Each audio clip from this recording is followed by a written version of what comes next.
sure how many people we got on. I can only see about four boxes, but appreciate everybody coming out and covering Penn State football like always. I know everybody's been patient for the start of the season, and obviously we're very excited about the opportunity. Want to briefly just open up about our Penn State United um, you know um, statement and patches and stickers and things like that you guys are going to see moving forward. I'm just really proud of our players and our program. Had a lot of conversations this off season, a lot of discussions that I think were very, very important. The transparency that we had, the discussions that we had,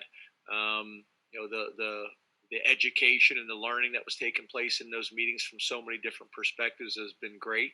And then obviously our players watching, other teams, other leagues, other conferences, as well as professional basketball, that we felt like we wanted to do something that showed our unity. And I think that's the important thing for us, is that this is a topic that you have to be careful about, because the last thing you want to do is take part in things that are divisive. So we've taken an approach is about bringing everybody together at Penn State, bringing everybody together in Center County, bringing everybody together in the state of Pennsylvania, and hopefully being a leader in our country on this topic. So really excited about what our players and our program and staff came up with. And I think you guys will get an opportunity to see more on that topic later. But I did want to lead with that. So again, appreciate the opportunity. Excited to have the opportunity to play a Big Ten conference opponent to start the season in Indiana. Got a lot of respect for Tom Allen. I think he does a great job, and I have a lot of respect for Tom as a man. I think he's done a great job for that program. I've liked my interactions with Tom. I've liked getting to know him. We also have two people on our staff that think very highly. Greg Kincaid worked at Indiana for Tom and has got great things to say about him. And then I think some of you guys know this.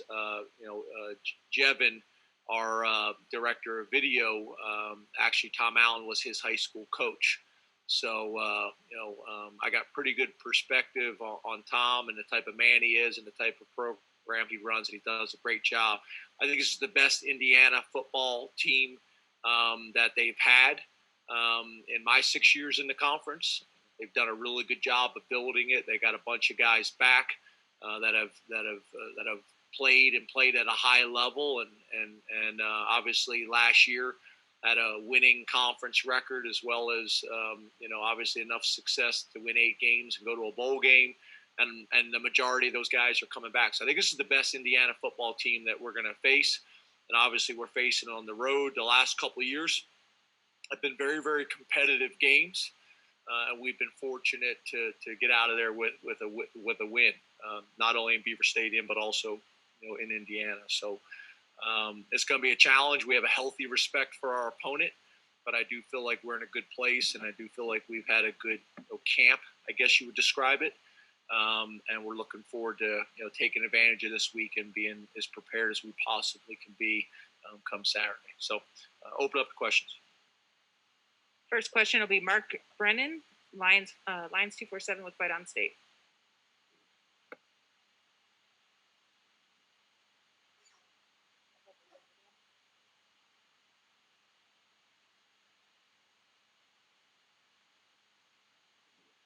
Mark? Can you hear me now, James? Yeah, I can. Sorry about that. Sorry about that. I was muted. Obviously, you never want to lose a player like Journey, but how fortunate do you feel about that running backs room that you have and the way you guys have been able to recruit? Can you tell us a little bit about some of those players? Yeah, obviously, first of all, we want to focus all of our energy and love and support and Journey through this, and as you know, I'm not going to get into a whole lot, and I know you didn't ask that, but I didn't want to just move on to the other guys without talking about how proud and how much we love and support and appreciate Journey, and how much he's grown in our program, and think he has a very, very bright future. But yeah, I think Coach Sider's done a really good job of not only recruiting, but also developing at that position. There's an identity and a mentality at that position. Obviously, they've had fun with the Lawn Boys, kind of title that they kind of fall under. But yeah, we got a number of guys there. Whether you're talking about Devin, or whether you're talking about, obviously Noah Kane did so many significant things for us last year. So those two guys with tremendous experience, and then two guys that we're really excited about, behind those guys with Keziah and Kevon. So, feel like we got a really good group there. Obviously, Kevon and Keziah haven't done it in a collegiate setting yet, but we do feel like Noah has the ability to carry the load, and feel like Devin has a chance to do that as well. And we'll see how close those two young guys are ready to play based on how they prepare this week. But you'd love to get them in the game. You'd love to get them in the game and see how they do in that setting. But we feel very confident with Noah, and feel very confident with Devin. And to be honest with you, Journey's had a huge impact on those guys. He's been great in practice. He's been great in meeting rooms, and I know he'll continue to do that. Rich Scarcella, Reading Eagle. James, thanks for your time today, and good afternoon. Hey, Rich. I'd just like to ask you about Journey. One other question. You had said previously that you know few players who have faced as much adversity in his life as Journey. What are your personal feelings for him? For having to go through whatever he's going through, and how do you think he will cope with it? Yeah, and I think your initial statement, I think, is the important thing. I'm a big believer, that Journey's experiences throughout his entire life equip him with all the necessary tools to battle this situation as well. And he has had a lot of adversity in his life in a very short period of time in terms of his age and the things that he's been able to overcome. And that's why when we first started kind of dealing with all this, that was my conversation with him. So I know he's going to handle this thing like he handles everything else, and does it in a first-class way, and tries to stay positive and focus on the blessings. And we're going to do the same thing with him, and again, we don't know what the future holds yet, so we'll see how this whole thing plays out. But I do know he's got 120 brothers that love and support him. He is a guy you talk about, universally respected and loved by his teammates and the coaches and the staff. He's just a guy that is going to be successful. He's got a survivor mentality, and not just survives, but finds a way to flourish under challenging times. And that's why, whether it's football, or whether it's school, or whether it's business,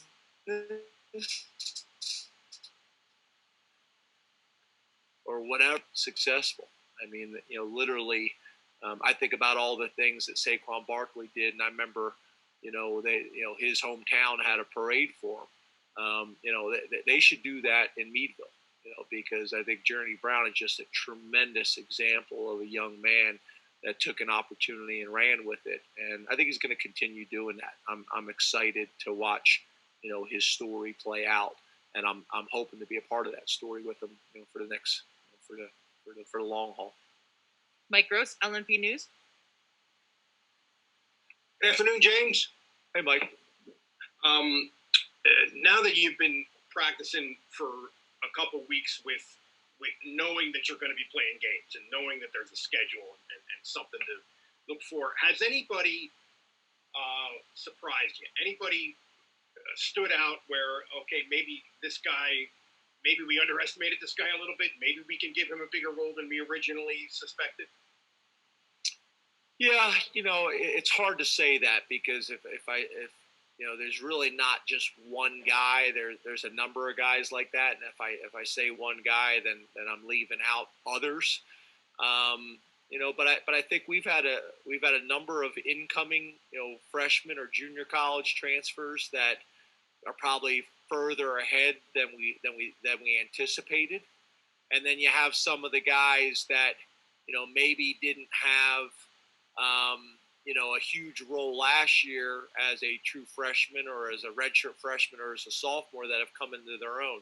I guess the guy I would say is you look at Joey Porter. I think Joey Porter is a good example of a guy that last year, redshirted. I remember talking to Joey just a few weeks ago, and last year when Joey redshirted, he wasn't happy about it, and he thought he was ready. And now looking back, having this conversation with him the other day, he goes, "Yeah, I wasn't ready. I thought I was ready. I wasn't ready, but he is now." And then not only is he ready now, he's really playing at a high level with a lot of confidence. And I think that's a great example where everybody's journey is different. Some guys come in as a freshman and they're ready to jump on the field right away, and other guys it takes a year, and some guys it takes 3 years. You look at Apke, who didn't have a huge role until his senior year, and then had an unbelievable senior year. You look at Carl Nassib, and we've got so many different stories. So I think that's one of the things I talk about all the time is everybody's journey is different, and the more positive days that you put together, then at some point, the light bulb is going to go on for you, and it's going to click, and the success is going to come. There's going to be setbacks and adversity, but I think there's a number of storylines like that. New Real Dell, El Tunamir. Hey, James. Hey, Neil. I'm wondering if, as you look around the country and watching the games that you have, it seems that there's really been a lot of high scores, maybe some lack of defense that Big Ten has played. I'm just wondering what you can learn from that going into your season opener. Well, to be honest with you, I don't know if that's kind of an early season issue or just college football now. College football is high scoring. You look at the NFL. NFL is putting up more points than I ever remember. I think you listen to what people perceive to be really good defensive coaches in the NFL and in college, and everybody's just talking about how challenging the RPO offenses are to defend. It just puts so many people in conflict all the time. So obviously early in the season, sometimes it's hard to tell, what it is. Is it the offenses are really good, or is it the defenses are still getting their feet under them and not enough live tackling and things like that. But we'll see. I know we have the mentality always, that defensively, obviously you want shutouts, but at the end of the day, the most important thing is to stop them from scoring, one less point than you've put on the board. And we want to play an ego-free style of football here, where it's not about the defensive coordinator's stats or the offensive coordinator's stats or the special team stats. It's about playing winning football, and 1 week that may be because of how our defense plays, and 1 week that may be about how our offense plays, and 1 week that may be special teams or a combination of all three. And to me, that's what good teams do. They're going to find ways to win, and they're going to have different ways to do it week in and week out based on matchups. Ben Jones, statecollege.com. Hey, James, how's it going? Hey, Ben. I know eligibility is a little wonky this year, but where are you guys on your green and yellow lights? And does the lack of a non-conference schedule kind of change your approach? Because there's a big difference between, welcome to college football and go play Ohio State versus maybe somebody earlier in the year. Did you say Indiana? Indiana. Gotcha. Yeah, so we haven't had our normal, red, green, yellow conversation. I am going to meet with the freshmen after practice tonight because we started getting some questions, and that's one of the things I think you have to be careful of as a coach is you kind of assume things or take things for granted. There really is no red shirting this year because this year doesn't count. So literally, if you need to play a guy, you play a guy, whether that's one rep or whether that's one game or whatever it may be. And that could be in the middle of the season, at the end of the season. So everybody needs to be preparing as such. So I'm going to have that conversation just to clear it up with all those guys. after practice today. But overall, that's our mentality as a coaching staff is there's really no discussions, about redshirting. If we can get everybody a little bit of experience, we would love to do that. If we need a guy, to play late in the game or late in the season, we have the flexibility to do that. So it's just allowed us to open our roster up, and that may be, a luxury, some weeks, and it may be a necessity other weeks, based on how we continue to handle this COVID challenge. So, right now we're fortunate. Come Tuesday, knock on wood, I don't know if this is wood or not, but come Tuesday, everybody's available for us, and we want to make sure, I'm talking based on COVID, everybody's available for us, and we would like to make sure that, hopefully come Saturday, we're in the same circumstance, but obviously by testing every single day, that can change quickly, and I just want to make sure that we have the right amount of respect towards this virus, and that we don't let our guard down, and hopefully come Saturday, we're in a similar situation where we have everybody available based on COVID. Frank Bodani, York Daily Record. Hey, good afternoon, James. Thanks for Frank. Sean Clifford, do you have maybe an example of how you think he's progressed coming in as a returning starting quarterback, as a junior, something you think you've learned from his progress from the end of last year to now? It's funny, you just made me think of, I was coming over here, I was walking downstairs, and one of the meeting room doors was shut, and I poked in to see, I saw the film going, I poked in to see who it was, and it was Sean, and I think I scared the heck out of him. He looked up and saw me peeking through the window.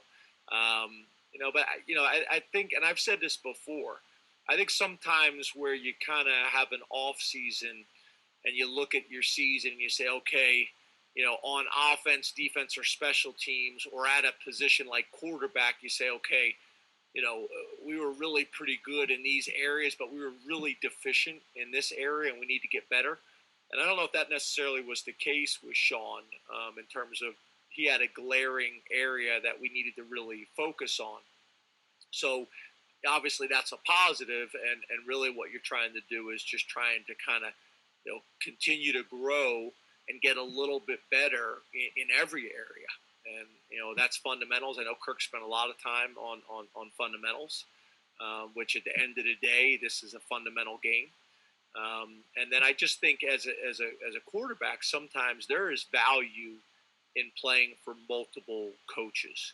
Now, don't get me wrong. Obviously, you don't want to live in either extreme where you see some of these guys in the NFL or in college that have played for a different coordinator every single year. You don't want that. But I do think there's value in playing in schemes that have slightly different emphasis and different approaches of the coaches. You're gonna learn stuff from Ricky Ronnie. You're gonna learn different things from Kirk Ciarrocca. So I do think there's value for Sean in that. And I think they've worked extremely well together. So for me, I don't, there's not one thing that really jumps out. I just see him much more comfortable in the pocket. I see him much more comfortable in terms of his leadership and interacting with his teammates. I see his movements and his efficiency in his movements much better. I see him more accurate consistently in practice. And I think you guys know we chart everything. So I got all the data. I got the completion percentage from practice every single day. I got the interception percentage from practice every single day and cumulative.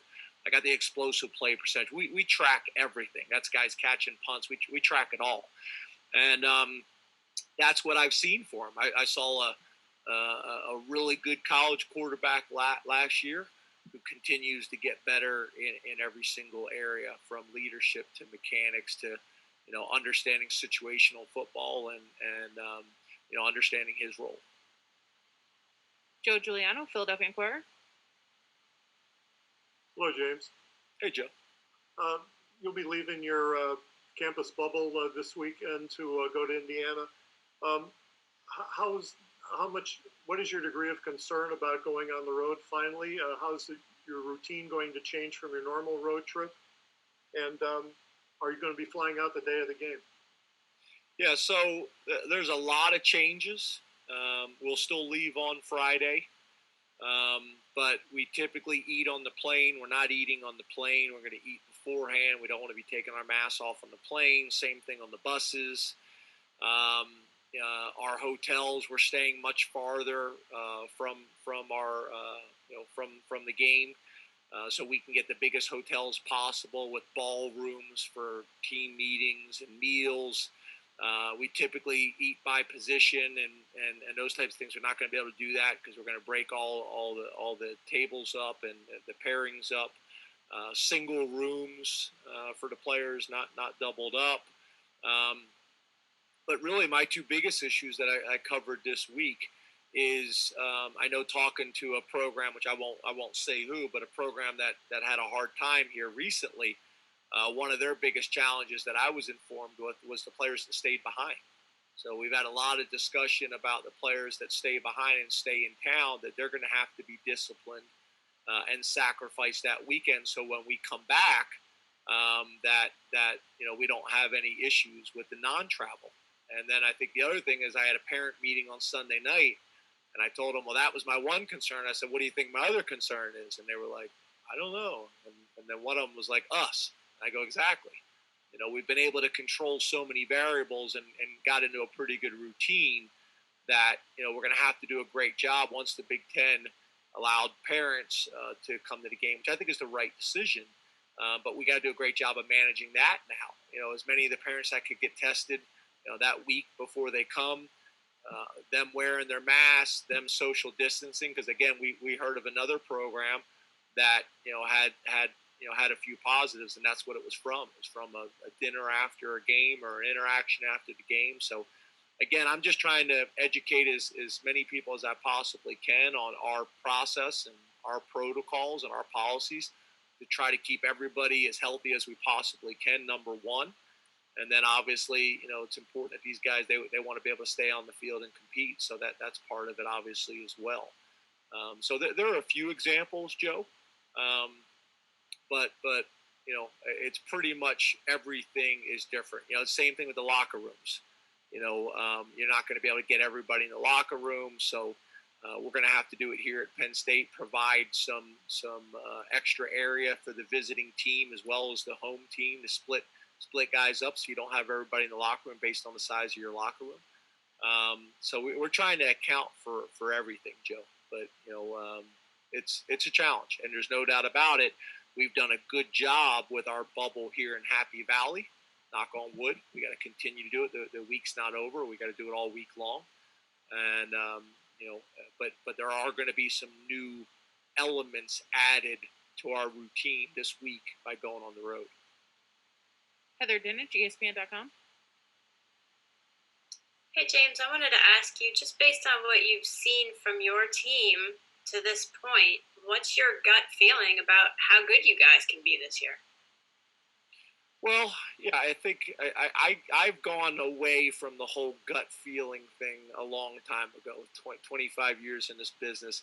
There's been times I've been out there in pregame and I say, wow, we are ready to play. And then it doesn't necessarily play out that way in the first quarter or vice versa. So, to me, it's I've been confident with our process, how our coaches have handled things, the level of detail, the communication, the situational football that we've talked about and worked through.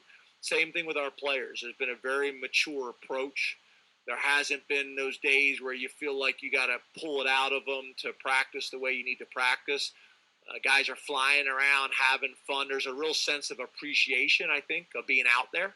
I think for a lot of our guys, especially the upperclassmen, I think there was a sense that we may not have football this year. Something that they love dearly was taken away from us. I think there's a sense of appreciation that it's back, and we're thankful for that.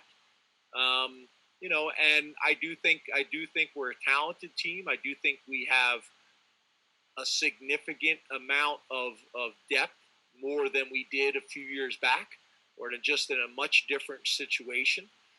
From that standpoint. But I also know there's really talented teams in this league, including Indiana. I think this is the best Indiana football team that we have played by far. and I think Tom's done a great job. I got a tremendous amount of respect for him. So, this is a tough league. Our side of the league is tough. Is really tough, and you better be ready to play week in and week out. And Indiana has played. They've won a bunch of games, and they've played a lot of people really tough. And you better be ready to play. You better have all your T's crossed and your I's dotted, and you better have the right mentality when you play Indiana. I can ask Travis a quick Johnson. follow. Go ahead, Heather. It's been almost a year, basically, since Big Ten teams have played, since a lot of teams has played, about 10 months. So is there anything you can do as a coach to shake off that rust fast, or it is what it is? Well, I do think, and you hear coaches talk about this all the time, when you're opening with an opponent like Indiana, I do think it changes your team's mentality and approach a little bit. I do think that's part of it. And then I think the other thing is how you practice and how you prepare. I mean, obviously there's nothing like playing a game where, it's live and there's no tempo tag off or thud or whatever it may be. There's really no, there's no supplement for that. But again, I think the things that you can control in getting your team as ready as you possibly can, with not taking on a significant amount of risk in terms of live periods and live practices and things like that. I think we've done that. Now we got to go out and do it. It's easy for me to sit here and talk on a Tuesday. Because Heather, I know you'll be on the press conference last week and say, well, Coach, you talked about it, it didn't happen. But I'm confident. And that's what I told my staff this morning. We have a staff meeting every morning at 7 a.m. I said, let's make sure that our meetings today and that our practices today leave us leaving the field, Tuesday evening, confident that we've done everything we possibly can. So come Friday, I want to sleep well Friday night. I want to wake up Saturday morning feeling confident and as relaxed as possible. I know everybody's different like that. Some people, no matter what you do, they're not going to sleep well Friday night.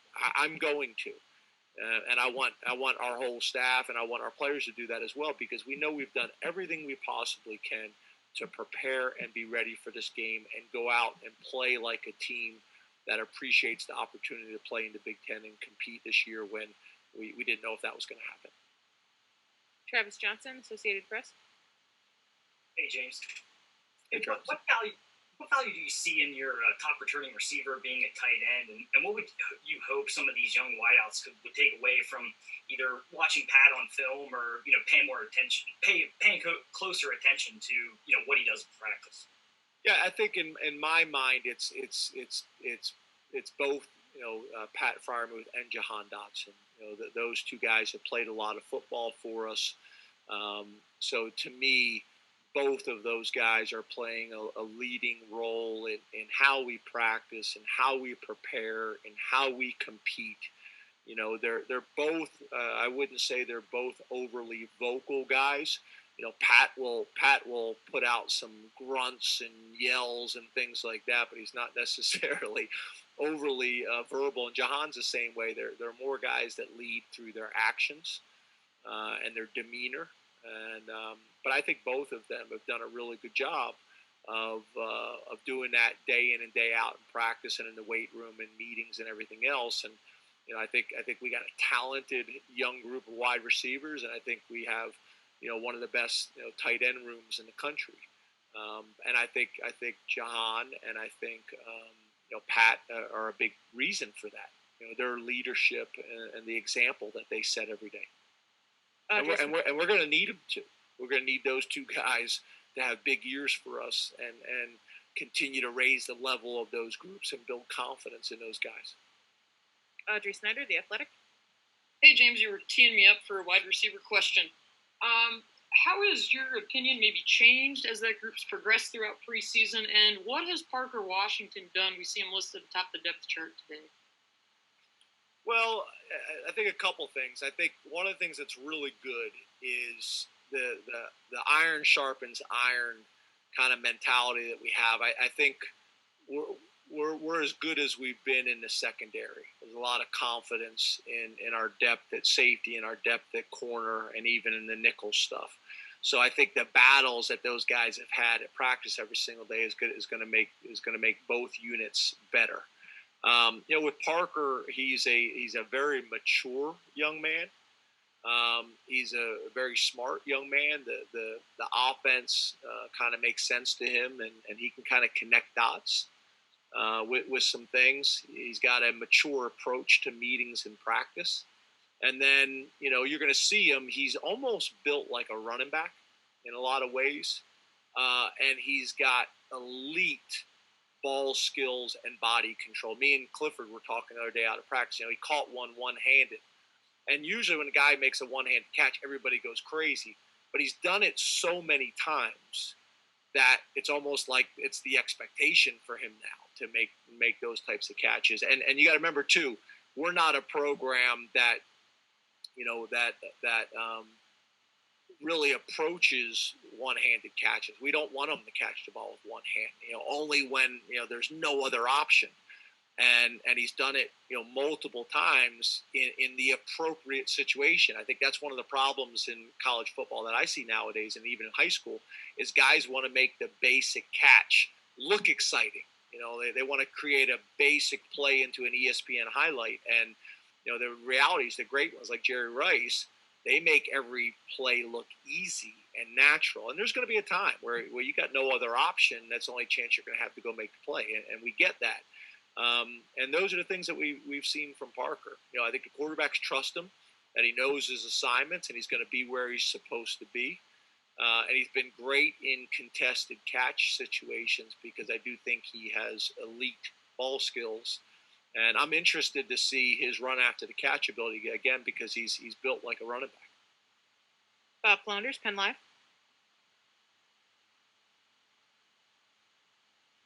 Bob?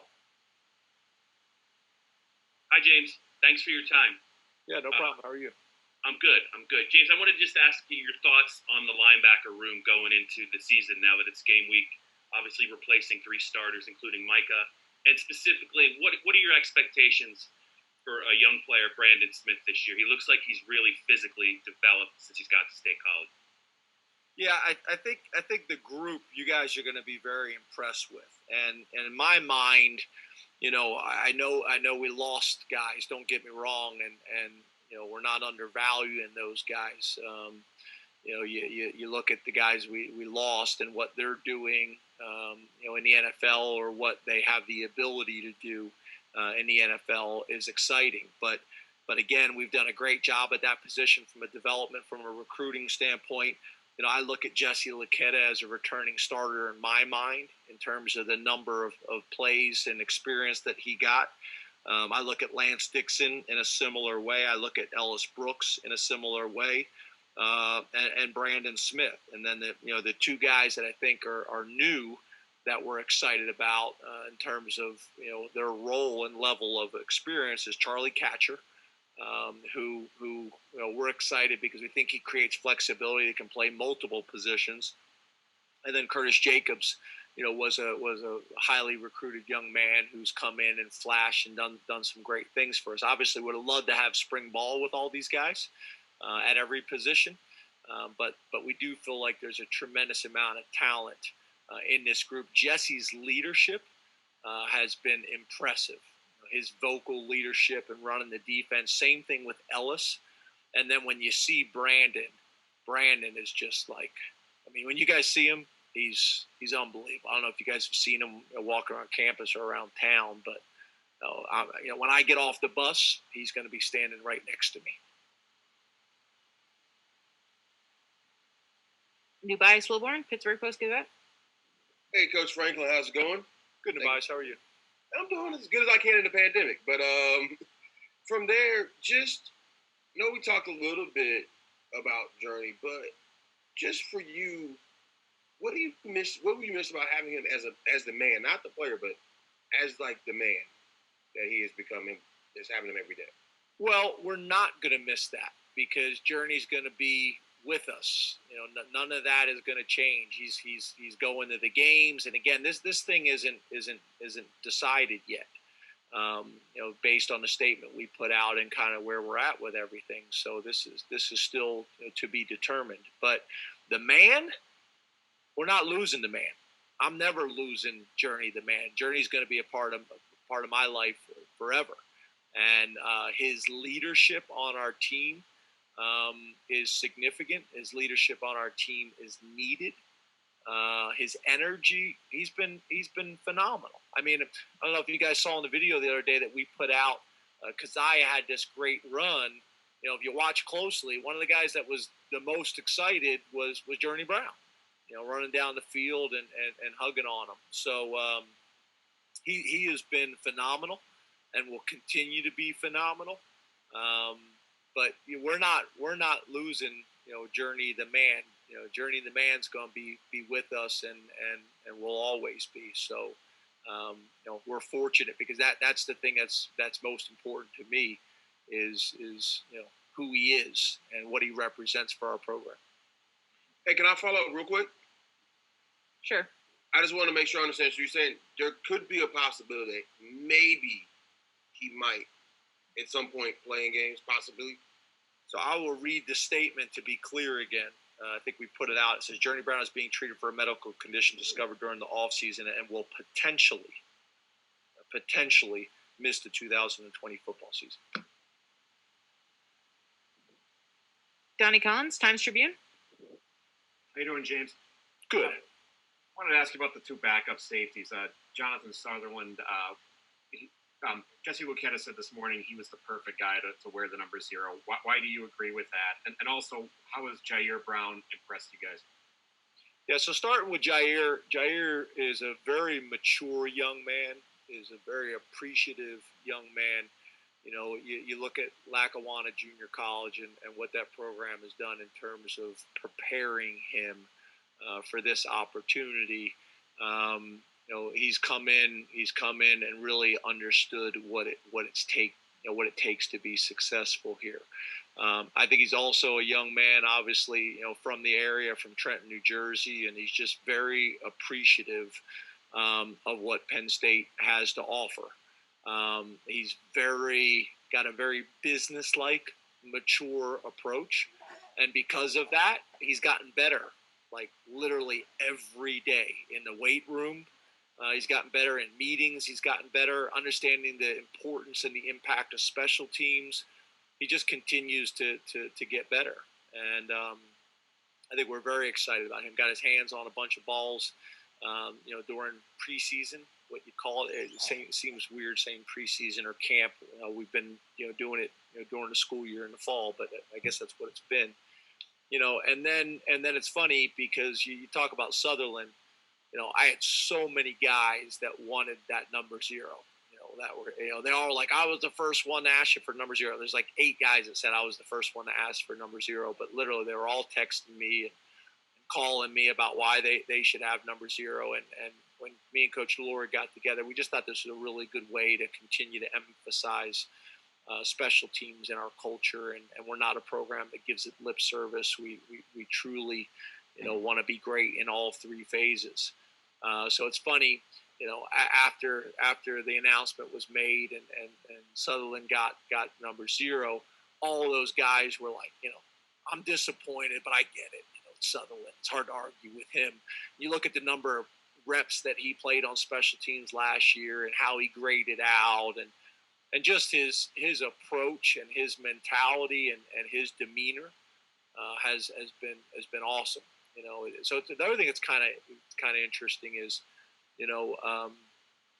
Canada is turned into a really big area for us. I mean, we have 2 captains from Canada, and we have, obviously the number 0 award, nominee or however you want to say it, is from Canada as well. And I know his mom and dad reached out to me and are just so proud of not only what their son's doing, but how this whole Penn State experience has gone for him so well. So just really proud of those guys. But yeah, they were all just like, all right, we get it. We wanted it, but it's hard to argue with Sutherland. Last question for today will go to Elton Hayes, CNHI, Pennsylvania. Good afternoon, James. Hope you're doing well. Hey, Elton. You too. Coach, I wanted to ask you about Indiana player Whop Phillier. I remember last year heading into the game, you were very complimentary toward his skill set. You got injured, had the head injury earlier in that game, didn't play much, but he's a pretty dynamic playmaker, one of the best in the conference. Just wanted to get your thoughts on what he brings to the table to that Hoosiers offense and how you feel your secondary is equipped to handle him. Yeah, I think he's a big reason, why we feel so, and I feel so strongly about Indiana, and what Coach Allen has built there. He's a playmaker. He's a playmaker that everybody in this conference is going to be concerned about when you play Indiana, and whether that's him at wide receiver or whether that's him in punt return. It would surprise me if they use him in kickoff return this year. I know he's motivated. I've watched some interviews already. He's motivated for this game, especially with missing most of last year's. But we have a tremendous amount of respect for him and this whole program. So we're going to watch a bunch of tape on him and be prepared. And that's why we got to do good on good every single day at practice to make sure that our DBs are going against our starting wide receivers at least every single day to get that speed work, so that by the time Saturday comes, we're not shocked by the speed of the game. That's where that's important. The scout team or developmental squad looks, are important, so you can get, as close to the looks that you're expecting to get from Indiana. But there's also that speed element of always having some good on good work in practice. That's going to be important to try to prepare for a young man like him. Thank you very much, Coach. Thanks, everybody. Thanks, guys. Have a great day and stay safe.